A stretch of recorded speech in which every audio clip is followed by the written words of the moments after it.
So our brains are built out of neurons, and those neurons are fundamentally similar to the very first evolved neurons in jellyfish-like or coral-like animals that first emerged about 600 million years ago.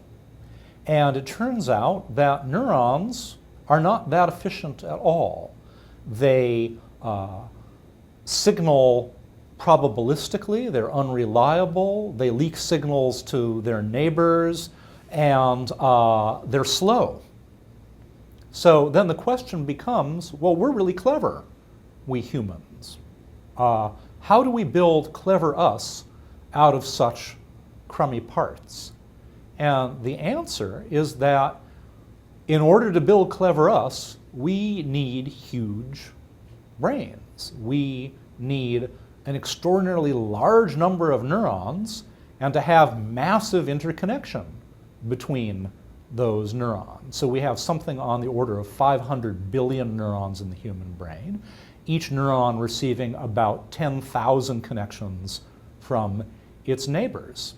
Now, this turns out actually to be really crucial to our humanity because our adult human brain is 1,200 cubic centimeters in volume. That's about threefold larger than an adult chimpanzee. A newborn human has a brain of volume 400 cubic centimeters. And it turns out, as women well know, that that barely fits through the birth canal as it is. It turns out that death during childbirth is a uniquely human phenomenon. You don't see it in other animals. So you've got a newborn with a 400 cc brain and an adult with a 1,200 cc brain.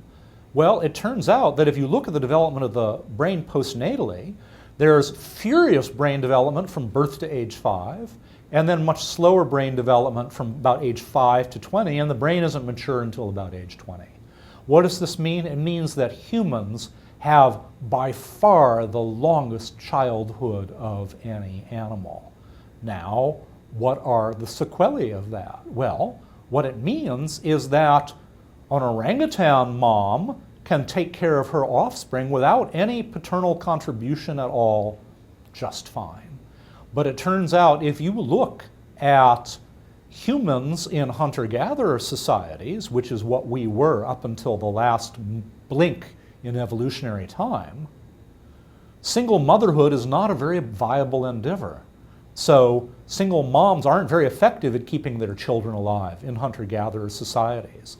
So that's why we have cross-culturally marriage or marriage-like institutions. There isn't a single culture that has ever been found that doesn't have something like marriage. The details of the rules can vary, but we all have it.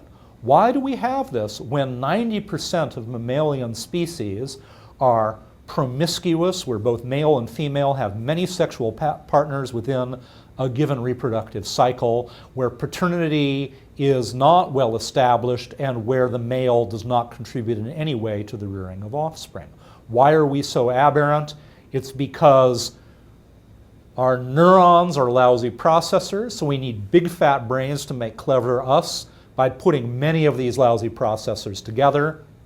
We can only get 400 cc's worth of these neurons through the birth canal, so we have to have very long postnatal maturation, a long childhood, and consequently, that's what creates love. That's what creates our cross-cultural human mating system. It comes from the fact that neurons are lousy processors.